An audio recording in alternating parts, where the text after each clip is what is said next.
Sebarkan ini biar kita tahu sama-sama siapa hakimnya.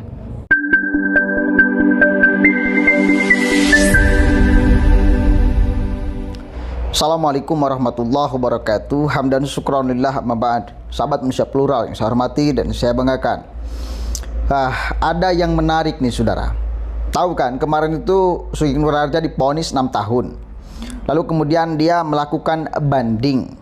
Dan ternyata bandingnya sekarang diterima. Dan ini diungkapkan oleh Khozinuddin. Saya cari-cari beritanya nggak ada. Cuma Khozinuddin mengatakan itu. Bandingnya kemudian diterima dan vonisnya ternyata bukan urusan penyebaran informasi bohong atau hoax. Dan Khozinuddin sampai berani mengatakan si hakimnya ini yang di Semarang itu meyakini bahwa ijazah Jokowi adalah benar-benar palsu. Kita dengarkan dulu nih ya statement Khozinuddin mengenai banding vonis Sugeng Nur Harja. Alhamdulillah hari ini saya mendapatkan kabar gembira, kabar baik yang harus kita syukuri bersama, yakni kabar tentang putusan banding yang diajukan oleh Gus Nur atau Sugeng Nur Harja yang diajukan di Pengadilan Tinggi Semarang. Ya, apa yang harus kita syukuri ya? Yakni yang pertama kita bersyukur karena putusan dari permohonan banding yang kami ajukan ke Pengadilan Tinggi Semarang melalui Pengadilan Negeri Surakarta itu diterima oleh Majelis Hakim Judeks Faksi tingkat kedua di Pengadilan Tinggi Semarang. Itu yang pertama. Yang kedua, kita semua segenap rakyat Indonesia juga bersyukur ternyata vonisnya diturunkan. Dari sebelumnya 6 tahun penjara turun 2 tahun sehingga vonisnya tinggal 4 tahun penjara. Yang ketiga, kita juga bersyukur dan ini sesuatu yang paling kita syukuri di antara hal-hal yang kita syukuri dalam putusan ini, yakni Majelis Hakim Judek Faksi tingkat Pengadilan Tinggi Semarang tidak sependapat dengan Majelis Hakim Pengadilan Judek Faksi tingkat 1 di Pengadilan Negeri Surakarta tentang pasal yang dikenakan terhadap Gus Nur. Kalau sebelumnya Gus Nur ketika membimbing Bambang Tri melakukan mubahalah terhadap ijazah palsu Jokowi, itu Bambang Tri dianggap menebarkan hoaks. Ya, dianggap mengedarkan kebohongan yang menerbitkan keonaran sehingga Bambang Tri terbukti secara sah dan meyakinkan, Gus Nur ya, Gus Nur terbukti secara sah dan meyakinkan telah melanggar ketentuan pasal 14 ayat 1 Undang-Undang Nomor 1 Tahun 1946 tentang mengedarkan kabar bohong yang dapat menerbitkan keonaran. Ternyata di Pengadilan Tinggi ya, Majelis Hakim Judek Faksi Pengadilan Tinggi Semarang tidak sependapat dengan pertimbangan hukum Pengadilan Negeri Surakarta. Nah, menurut Pengadilan Tinggi Semarang ya, Gus Nur hanya disalahkan karena telah mengedarkan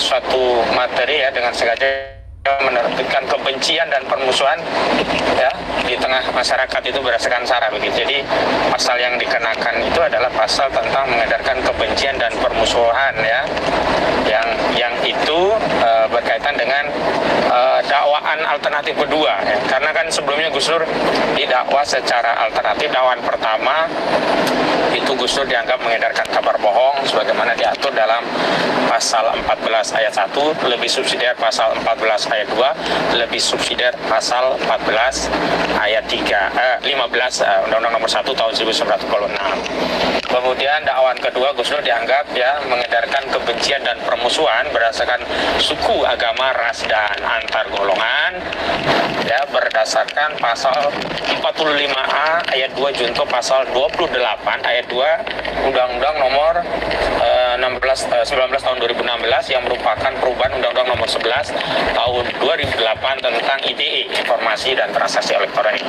Kemudian dakwaan ketiga, Gus Dur dianggap telah melakukan penodaan agama sebagaimana diatur pada pasal 156A KUHP. Nah, di tingkat pertama dulu Gus Dur divonis 6 tahun, dia dituntut 10 tahun oleh jaksa menggunakan pasal 14 ayat 1 Undang-Undang nomor 1 tahun 1946. Kemudian divonis 6 tahun oleh Pengadilan Surakarta dengan pasal yang sama yang diajukan jaksa, yakni pasal 14 ayat 1 tahun 1946. Tapi oleh Hakim Pengadilan Tinggi Semarang, Gus Dur ternyata tidak dituntut dengan pasal kabar bohong, yakni dituntut dengan pasal 28 ayat 2 Undang-Undang ITE, contohnya pasal 45A ayat 2, yakni mengedarkan kebencian dan permusuhan ya berdasarkan sara, suku, agama, ras, dan antar golongan. Nah, ini menarik kenapa? Karena hakim ternyata berubah. Artinya hakim di tingkat pengadilan tinggi tidak sependapat kalau Gus Dur ini berbohong. Hanya menurut hakim konten mubahalah Gus Dur itu dianggap mengandung kebencian dan permusuhan, menimbulkan kebencian dan permusuhan.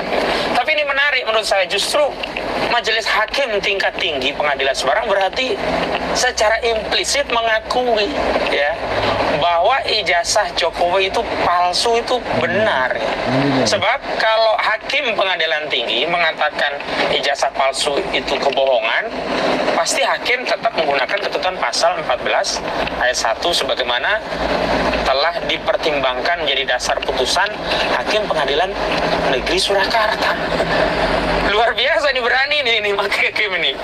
Berani, luar biasa. Jadi kita bisa simpulkan melalui putusan ini berdasarkan pertimbangan, oke lah vonisnya nggak apa-apa, vonisnya 4 tahun ya, tapi kan dasar pertimbangannya itu bukan lagi pakai pasal 14 ayat 1 tentang mengedarkan kabar bohong yang menerbitkan keonaran, tapi sudah berubah. Dasar pertimbangannya adalah pasal 28 ayat 2 junto pasal 45A ayat 2 Undang-Undang ITE. Artinya apa? Artinya ijazah Jokowi yang asli yang sudah terbukti secara sah dan meyakinkan tidak ada di pengadilan, tidak ada di persidangan di Pengadilan Negeri Surakarta, ya, itu berarti benar-benar palsu. Karena kalau ijazah itu tidak palsu, berarti kabar bohongnya tidak dianulir oleh Pengadilan Tinggi Semarang. Ya, walaupun itu cuplikan ya dari poin yang kemudian ingin dia sampaikan di beberapa menit videonya itu. Kalau memang logikanya seperti itu, maka kita satu kali lagi akan tuntut nih hakimnya untuk membuktikan. Karena ini jelas sudah memprovokasi si Hojinuddin. Seolah-olah putusan hakim ini menegaskan bahwa memang ijazah Jokowi ini adalah palsu. Ini, tapi kita nggak boleh suzon dulu. Jangan-jangan hakim kenapa kemudian menurunkan vonisnya gara-gara yang menyebarkan informasi bohongnya adalah misal si Bang Tri, karena itu informasi awal. Nah, si Sugeng Raja ini berperan sebagai provokasinya, pemecah belahnya, pembuat kegaduhannya karena dia yang punya konten. Bisa juga kemudian bisa berkesimpulan seperti itu. Kenapa dikurangi? Kenapa tidak pakai pasal kebohongan segala macam, tapi pakai pasal kebencian? Karena yang melakukan kebohongan adalah si Bang Tri, tetapi yang menyebarkan, yang membuat kegaduhan adalah Sugeng Raja karena dia yang punya konten. Bisa juga pikiran hakim seperti itu. Ini kan si Hojinuddin sudah sangat menyimpulkan, sudah sangat yakin bahwa hakim berkesimpulan ijazah Jokowi adalah palsu. Ini harus diselesaikan nih si Pak Hakimnya. Gimana ini? Kalau benar pikiran Hojinuddin seperti ini, analisisnya ke sana, maka si hakimnya harus bertanggung jawab. Saya kira. Ya, silakan kalian berpendapat. Tapi pada awalnya ya memang si Hojinuddin ingin memprovokasi umat. Saya kira itu untuk menegaskan, meyakinkan bahwa memang Jokowi ijazahnya palsu. Itu dulu. Tapi dia pakai argumentasi putusan hakim. Itu. Dan bisa sebetulnya pakai analisis ke sana. Cuma ada analisis yang lain juga. Jangan-jangan Jangan-jangan hakim memutuskan kayak gitu pakai pasal bukan kebohongan, karena yang melakukan kebohongan adalah si Bambang dan menyebarkan informasi itu, membuat pecah belah itu, membuat kegaduhan itu adalah Sugeng Nurharja. Jangan-jangan pikiran hakim seperti itu. Maka bila pikiran hakim seperti itu, maka jelas si Ahmad Khaizinuddin hanya ya menggiring opini, menggiring narasi, dan Pak Hakim tidak benar-benar meyakini atau tidak meyakini bahwa ijazah Jokowi adalah palsu. Ya dia memutuskan sesuai dengan kapasitasnya dan segala macam.